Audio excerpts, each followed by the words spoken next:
You're listening to the Sisters in Loss podcast, a faith-based grief and loss podcast for Black women, where you will hear stories of miscarriage, infant loss, stillbirth, and infertility to learn there is a testimony in tragedy. You will learn how to heal, gain clarity, find hope and peace, and turn your pain into your purpose after loss. I'm your host, Erica M. McAfee.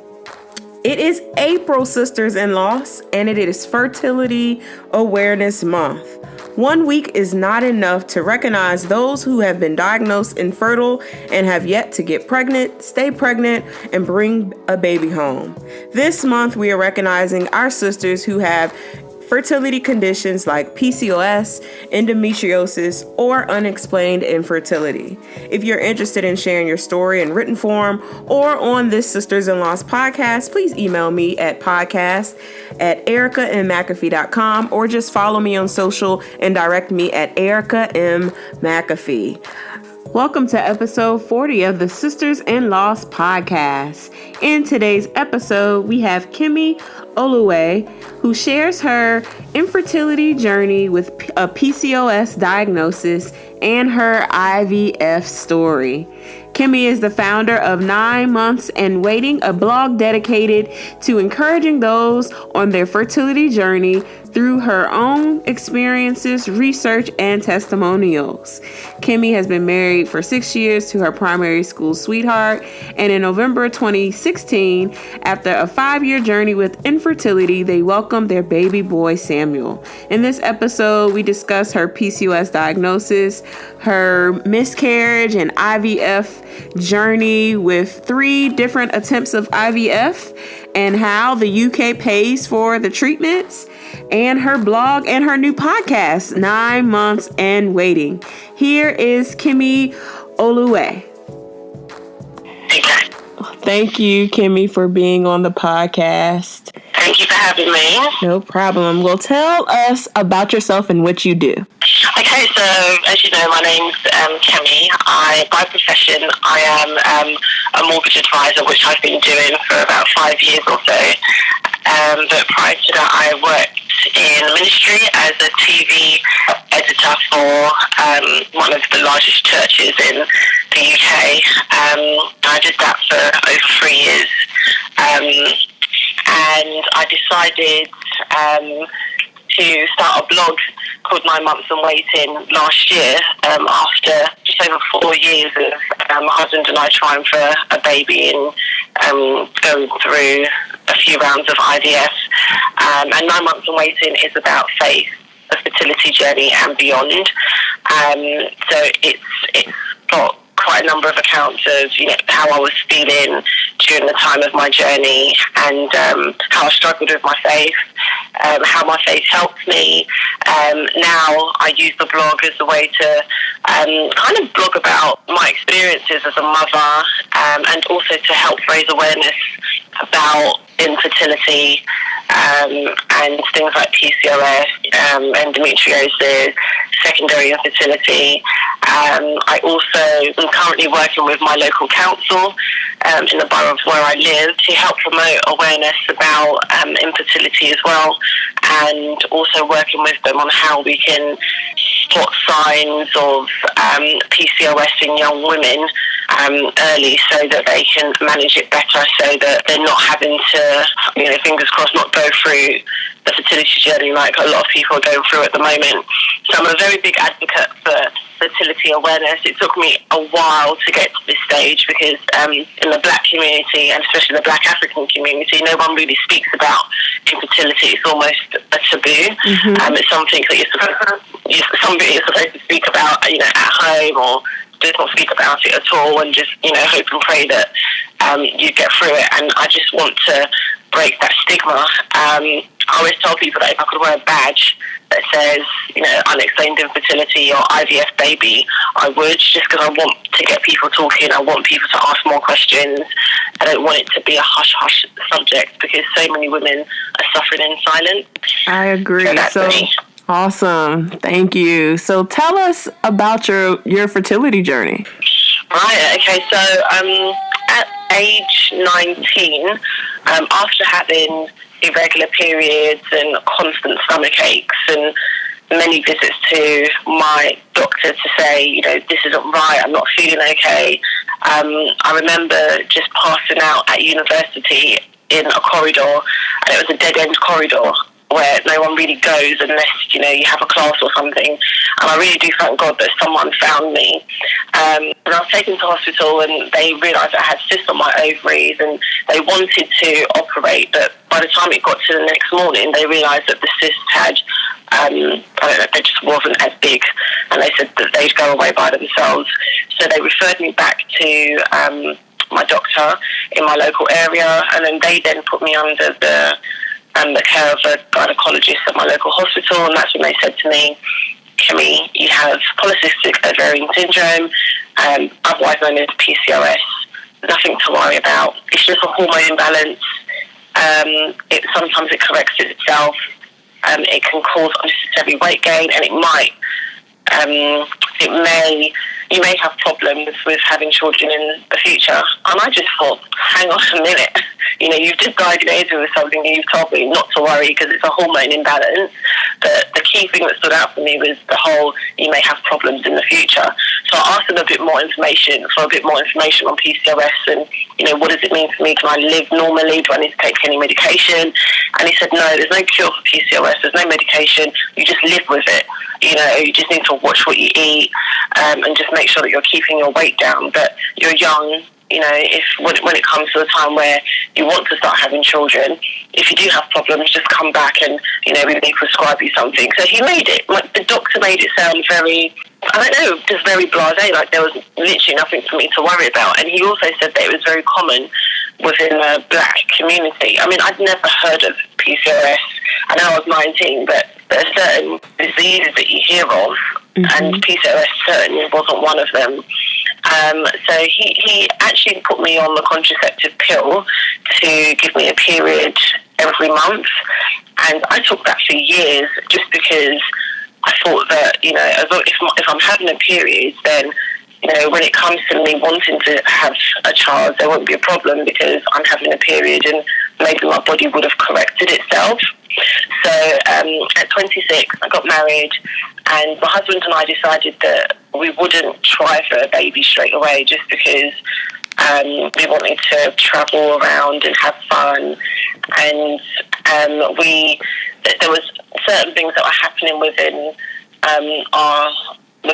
with some people that we knew, and they were having problems with trying for a baby, and we thought, do you know what, this PCOS thing, maybe it may be an issue, so let's start trying straight away, let's just see what God does.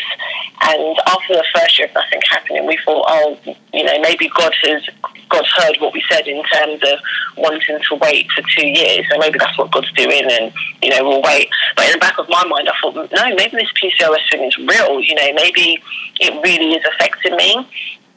So I think it was maybe about a year and a half later that I went to my GP and I said, look, I've come off the pill, I'm not getting a period every month, I'm not pregnant, I think there's something wrong.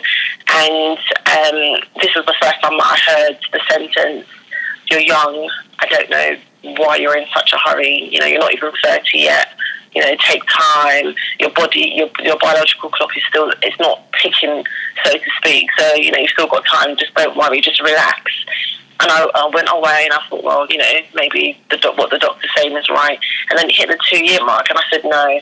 I said to my husband, babe, this isn't right. I think that there is something wrong. I want to be referred for fertility treatment. So we went back to our GP and he refused to refer me. And so I then moved to a different doctor's surgery, and that doctor then sent me for a laparoscopy and a dye test just to make sure that everything was okay, because they didn't want to refer me because I was still so young. And I had the laparoscopy and everything was clear. I had a dye test, my tubes weren't blocked. They said, go away, you know, it just seems like you're one of the people that it's going to take, it may take a long time before you get pregnant, but there's nothing medically wrong with you. PCOS doesn't make you infertile, it can just make it difficult, so there's nothing to worry about. And I literally felt like I was being fobbed off. So 6 months or so later, I went back to the GP. I said, no, you need to refer me. And he said, no, I can't do that because, there's nothing wrong with you. And I was just adamant. I just kept going back. And then they finally referred me. And I remember just sitting in the hospital going through the consultation stage and the nurse outlining the stages of how the NHS work on fertility treatment. And it was about an 18-month process. And I just remember thinking, this is like a lifetime. I don't want to wait 18 months. I'm already feeling on edge about the whole situation. It can't take 18 months before I get to the IVF stage. And I don't know why I felt like I had to go through IVF, but I just thought, well, if it's not working now, I don't want to go through IUI. I don't want to go through Clomid. I just want to get straight to IVF. And we went home, and 5 days later, I found out that I was pregnant. And I thought, this is interesting. Mm-hmm. This is unexpected, and it was so strange because I hadn't had a period in so long, and I didn't think at that point that you could get pregnant without having a period. I thought, this is really weird. I haven't had a period in like 4 months. How is this even possible? And unfortunately, that ended in a miscarriage like 2 weeks later. And again, when I went to the hospital and they did the D&C procedure, they said, look, now at least you can put your mind at rest now. At least you know you can get pregnant. Just relax, wait 3 months and try again. And okay, so we waited 3 months. We started trying again. Nothing happened. Another year went by. I said, no, I'm not going to wait. I'm not going to wait. There's obviously something. My body's rejected the pregnancy. I'm not ovulating. I'm not having a period every month. There's definitely something wrong. And then I started Googling online people who have gotten pregnant with PCOS, and I found out about the drug called metformin. So I went back to my doctor and I said, hey, Mr. Doctor Guy, can you put me on metformin, please? And he said, no. I said, look, I've read up on it on the internet, so I don't understand what the problem is. You don't want to refer me again, but please could you just give me metformin and let me see how it goes? And begrudgingly, he gave it to me, and I had the worst side effects to it. I remember the first day taking the first tablet, just feeling so spaced out. And I went to work and I was so ill. I ended up passing out in the bank where I work, and I was taken to hospital.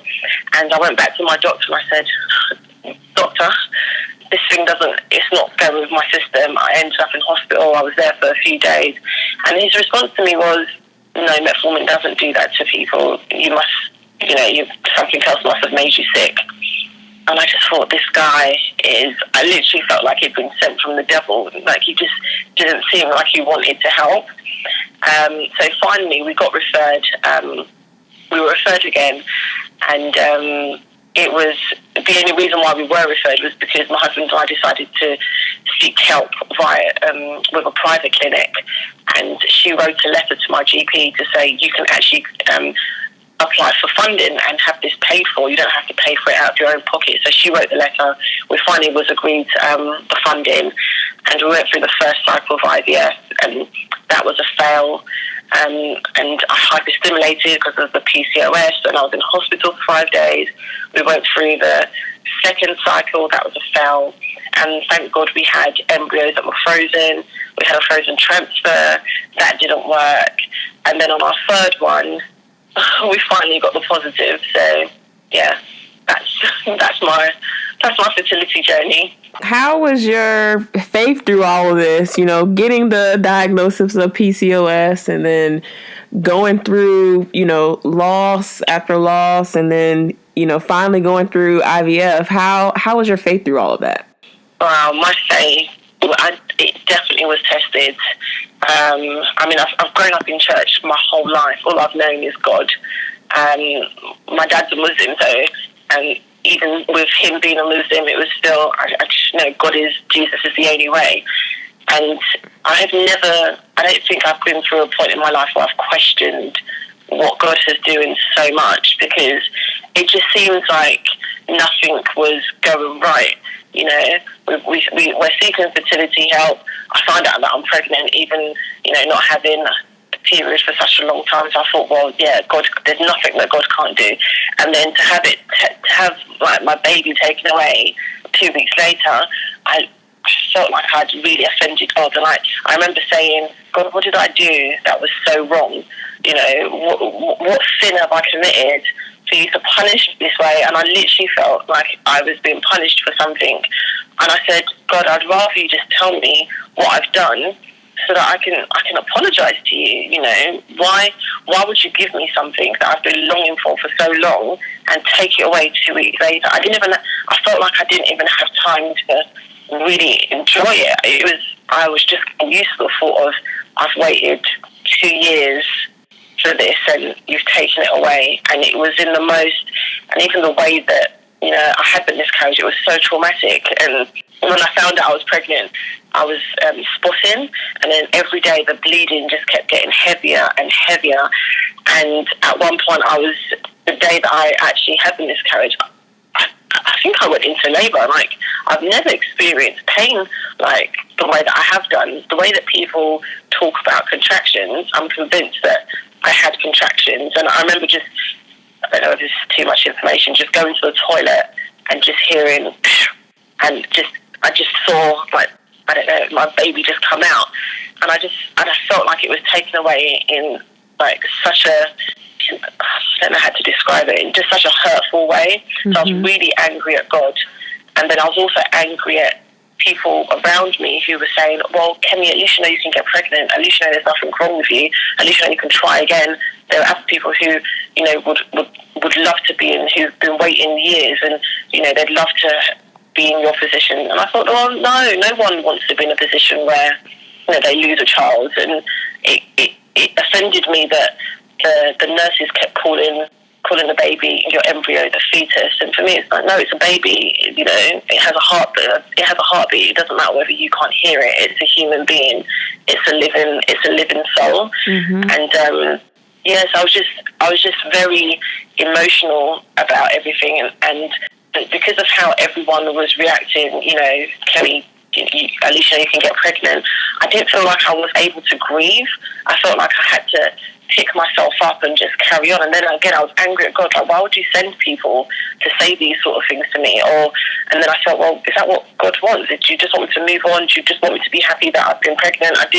I really didn't understand. And then for my husband and I to get to the point where we decided to, you know, go back and seek help and go down the IVF route, that took a lot. We fasted and we prayed about it because we didn't want to go into it lightly.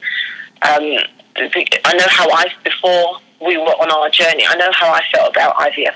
I felt that almost like people, you know, messing with God's plan. And it's only when you experience something yourself and you see other people go through the journey that you realise, oh no, God is in everything. You know, it's not going to work. It won't work, and it's not because they didn't put the sperm and the egg together properly. It's because it just wasn't supposed to be. And going through the first cycle, the second cycle, the frozen transfer, and it just being a fail, it was hard. I went through like periods of depression, periods where I just didn't want to pray. And the more people would say, hey, Kemi, let's pray together, the more I'd say, no, sorry. If you're going to pray for me on your own. Don't call me to pray for me. Don't send me a prayer via text message. Don't email me. Don't tell me it is well. Don't tell me God sees everything. Don't tell me anything like that. I don't want to know. Because as far as I'm concerned, I don't see why God would see me injecting myself day after day. And because of PCOS, every single cycle, I hyperstimulated, you know. Why would God let me go through something like this and it to amount to nothing? And I was angry. I was so angry with him. And I really do thank God for my husband, because through it all, there was not once that he said, babes, you know, what you're feeling is wrong. He said, Kemi, I know how you're feeling. I understand. I'm angry too. But God showed me our children, and I believe that it's going to come to pass. I don't know when, but it's going to happen. And I don't believe that God's a liar. And the more that my husband kept saying that to me, the more I realised, do you know what? What you're saying is actually right. His promises, they never come back void. If he says something, he's surely going to do it. And it's always at his appointed time. And I remember I watched the film War Room. I think it was January. Yeah, I watched that in January 2016, And that changed my life.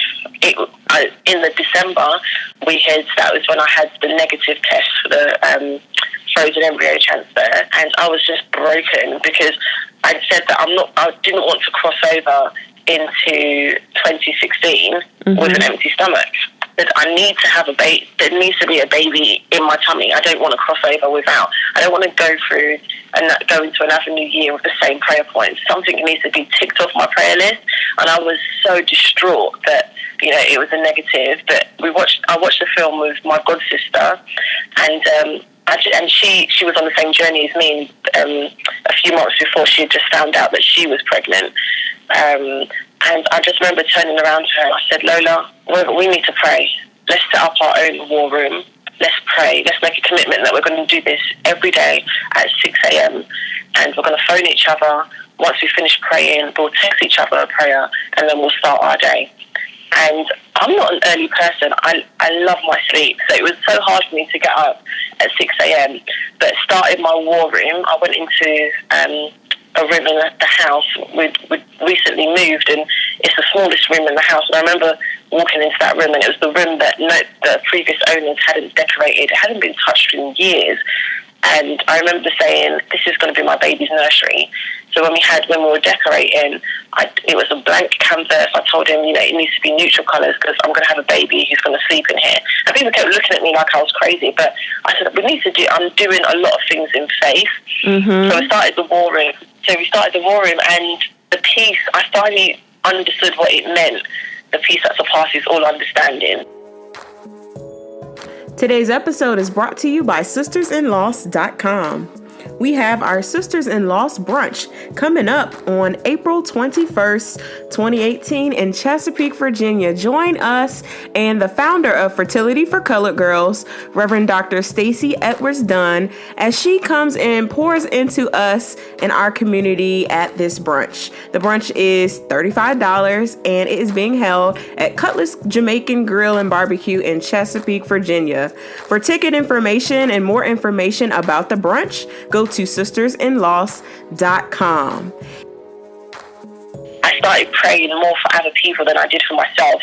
So I had a long list of all the women who were waiting. Right. And that's what I focused on. I said, God, you showed me my children. I know it's going to happen. Let me just focus on other people. I need to take myself out of the equation because it's not about me. I'm giving myself to you. That's it. I've laid everything at your feet and I'm leaving it and I'm expecting something good. I'm not leaving it with, maybe, or if it happens. I'm waiting, God. I'm expecting and you can't disappoint me. And that's just how I went to him. And I didn't go to him as, oh God, I love you, brother. I spoke to him like he was my friend. Like, God, you said something. You've put me here. You've put me here for a reason. Mm-hmm. Tell me that I'm going to be a mother of children. Stop telling people to ask me to be their baby's godparents. I'm having my own child and you need to do it. And that's just how I was. I was so real with him. And I just continued to do it every single morning. And I was just okay with the journey. And then that's when I then started my blog. And I remember someone saying to me, oh, that's a ministry that you've got. And I was like, oh, no, it's just a blog. It's just, I just want to talk to people. I just want people to know that they're not alone. I didn't see it as anything other than that. And we were going into our third cycle of IVF. And I remember sitting in the clinic and the receptionist, she knew us, she knew our story. And she said, oh, Kemi, how are you feeling? I said, oh, I don't really care. And she said, oh, wow. I said, yeah, I said, I've got no expectations. I don't care what happens. I'm tired. I'm bruised. I've been through a lot. I'm okay. And she said, oh, okay. Well, I guess that's a good outlook. And I was like, well, whatever. And I don't know why I was so blasé about it, but I just thought I'd got to the point where, whatever, God, do what you need to do. And then I remember our consultant saying, okay, so Kemi, I know that you've had a traumatic experience before, we're going to take caution with this one so that you don't hyperstimulate, but the likelihood is that you will. I said, oh, do you know what, doctor, just do whatever you need to do. I'm so over this. Whatever happens, happens. I have no expectations. I'm okay. And she said, wow, that must have taken you a lot for you to get there. I said, I'm at peace with it. I'm at peace with, I don't know how my baby's going to come. I know the baby's going to come, but I'm at peace. So let's just do whatever we need to do. And we went for the third site. We started the process. I hyperstimulated again. I was in hospital for 5 days. But I was so hopeful. I said, God, whatever it is that you're doing. And I started meeting more people via my blog, via social media. And I thought, yeah, this is building me up for something more than I think I'm aware of. And I just remember taking that test on the 12th of May, and it was like, wow, just seeing those 2 lines was just amazing. And all I could do was praise God, because I knew that throughout the whole journey, he had never left me. I felt like I had to be broken to get to that place of peace, you know, just because sometimes I feel that we pray for things and we're always on our own time. We're always saying what needs to happen by this time. And I don't know whether I'd be speaking to you now if I hadn't gone through all of what I'd gone through, you know, and I do believe that everything is for an appointed time, it's for a reason. And even when I was pregnant at week 20, I had the worst morning sickness. I was in and out of hospital, and I hated it. And I was angry at God again. I said, why would you give me something that I've wanted for so long? I can't eat, I can't sleep. I was off work for 3 months. It was horrible. All I was doing was throwing up, and I couldn't do anything. I said, God, why would you do this to me? Why? Like, I don't understand. Like, you've given me something that I want, and I'm not even enjoying it. And I felt like everyone was happy but me. And again, I became angry at God as well. And I was like, this just isn't. It's just not. I don't know whether I was expecting a textbook pregnancy where what you see in the movies where, you know, you throw up in the morning, then you're okay for the rest of the day. It was just horrible. And again, I had to really pray about it and say, I know this isn't about me. And what I'm going to do is, through the pain, I'm going to carry on writing. I'm going to carry on speaking to people about my journey, because I believe that there's more to give. At each point, it just feels like my faith was being tested, and I could just getting closer to God. And then at week 24, we went for a scan, and the doctor turned around and said, I'm sorry, it's not good news. I don't think your baby's going to make it. I said, sorry, God didn't tell me that. And he looked at me like I was crazy. I said, no, this isn't part of the plan. And my husband said, what do you mean? He said, your placenta's not working. Normally we'd wait until week 28 to deliver. I don't think you're going to make it that far. I said, no, sorry, I'm not in agreement with anything that you're saying. And then we went for growth scans. So I feel like throughout the pregnancy, throughout everything, our faith was tested. But through it all, I know that God is God. He's given me something. I said, there's no way that you're going to take this away. The devil's not going to have the opportunity to boast over me or anything. So how else was the rest of your journey after the 24 weeks of your pregnancy with your rainbow baby? So it was the morning sickness that wore off around week 21, and then we were then referred for growth scans. So every week we were at a specialist hospital to measure the baby, and you know, he was small, and they kept saying, well, according to the percentages of black babies, it should be this size. I just remember my husband saying to the consultant, okay, so you're measuring against every other baby. And he said, sorry, you do realise that every baby is different. Just because black babies weigh this amount or they measure this amount, what if he's just not fitting in line with a black baby? What if he's fitting in line with a white baby or a Chinese baby? I don't understand, you know. And for us, it was, as long as our child was healthy, I said, I don't care if he's 2 foot, you know, I don't care if he's not the tallest person in the world. As long as he's healthy, are his organs working? They said, yeah, everything's fine. I said, well, okay, that's fine then. Let's just carry on. So what they then said was that they wouldn't let me go to week 38. I'd probably have to deliver at week 36. And again, I said that was fine. We got to week 33 and a routine checkup on a Monday, and they said, okay, we need to give you steroids today. You need to come back tomorrow. The baby's coming out within the next 48 hours because he's not growing and there's not enough space for him. And I just thought, gosh, these people, I don't know whether they know what they're talking about. First of all, you're telling me he's not growing properly. Now you're telling me there's not enough space. I didn't understand how the two of them could go together if he's not growing properly. I thought there'd be more than enough space, but he was born at 33 weeks, and he was in hospital for 3 weeks.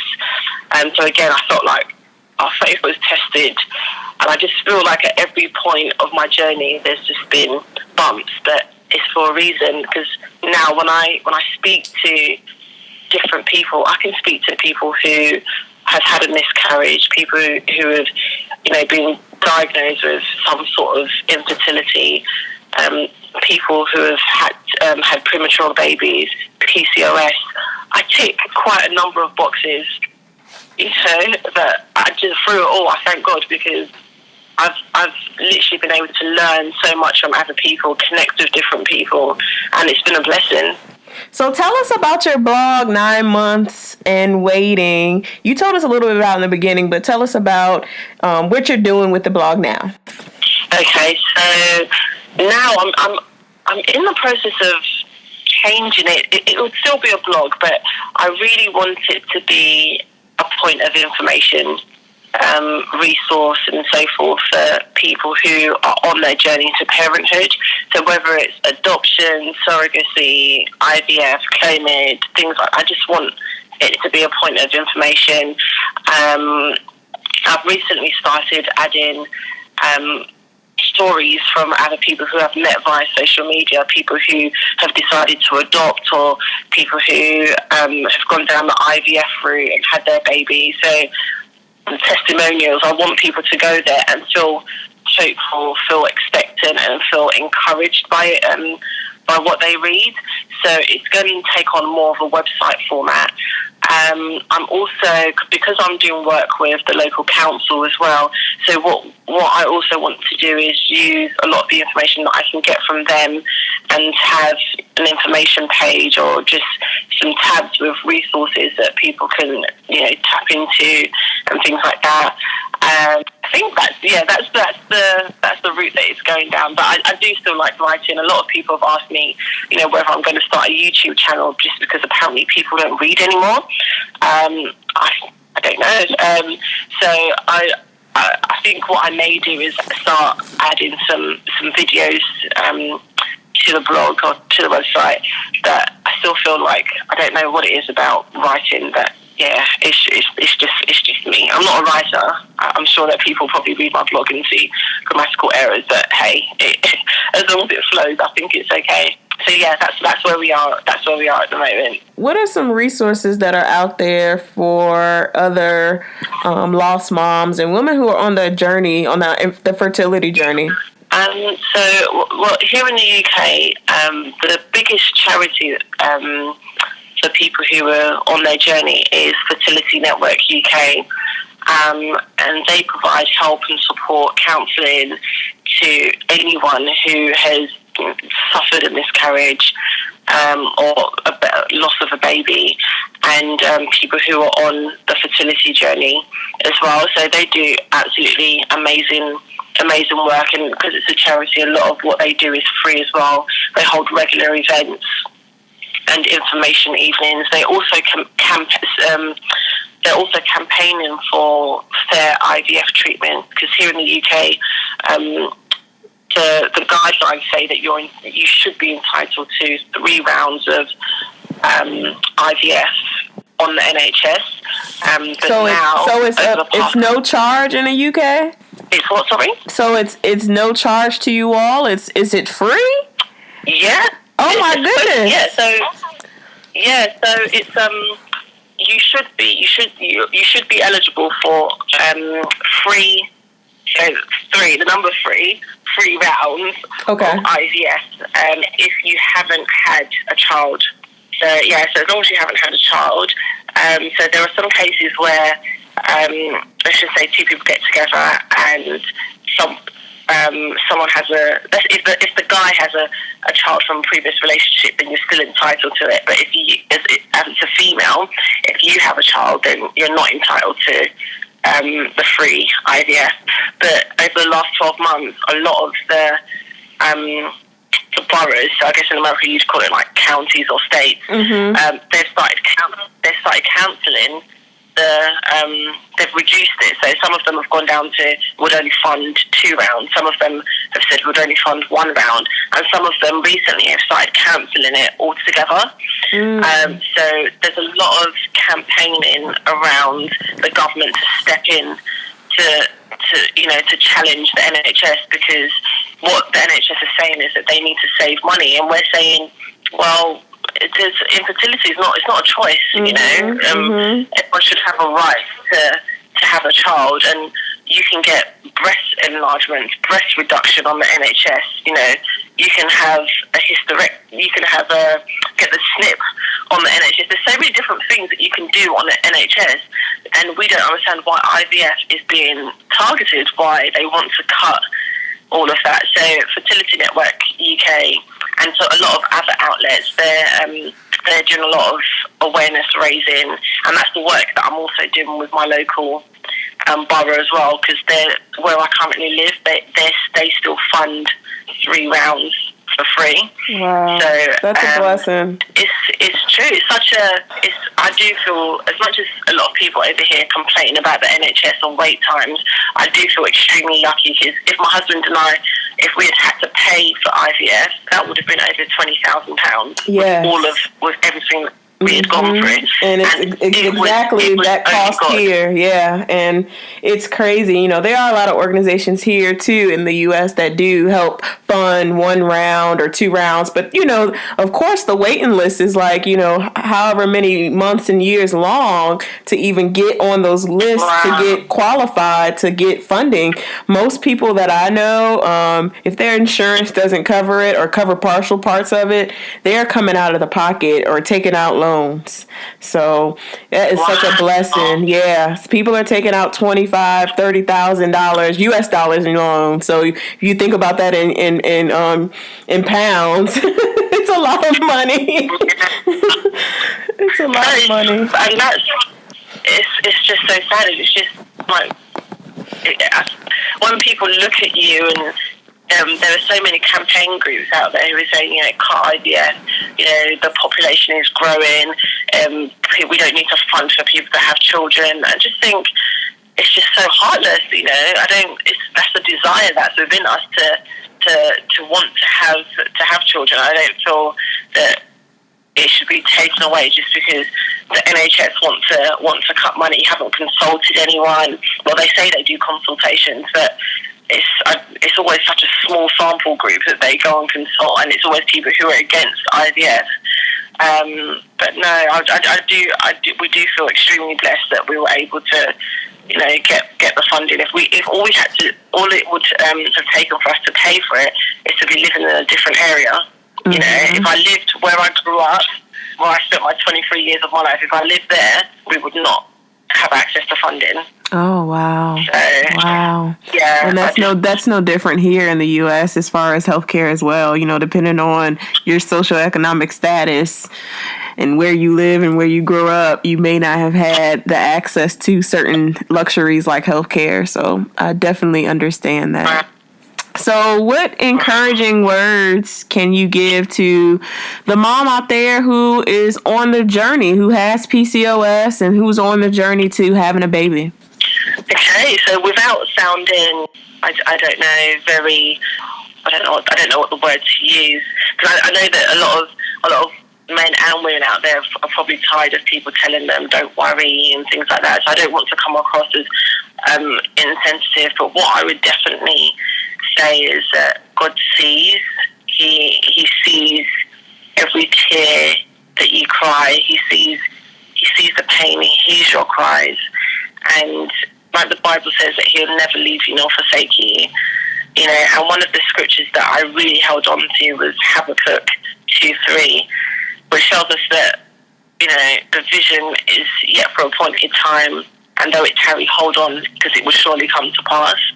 And I remember reading it when someone pointed that out to me. I thought, I don't really want to hear that right now, but I do believe that my son came at an appointed time. Mm-hmm. He came early at 33 weeks. According to doctors, that wasn't a great time. But for God, that was God's appointed time for him. And he is perfect. There was nothing wrong with him. He needed no oxygen. The only reason why he was in hospital for 3 weeks was because he needed to gain weight. You know, they had no hope for him, but God knew what he was doing. And God has used my son to open doors for me, to take me to places that I couldn't even imagine. Mm-hmm. So for anyone out there who is going through that journey, just hold on to God's word. Even when it seems like he's left you, he hasn't. Just take comfort in his presence, because he is always there. He's always there. And as hard as it may be to take it to him and leave it at his feet, trust me, it works. Take yourself out of the equation, because having a child is something that it's beyond us. It's not anything that we have control of.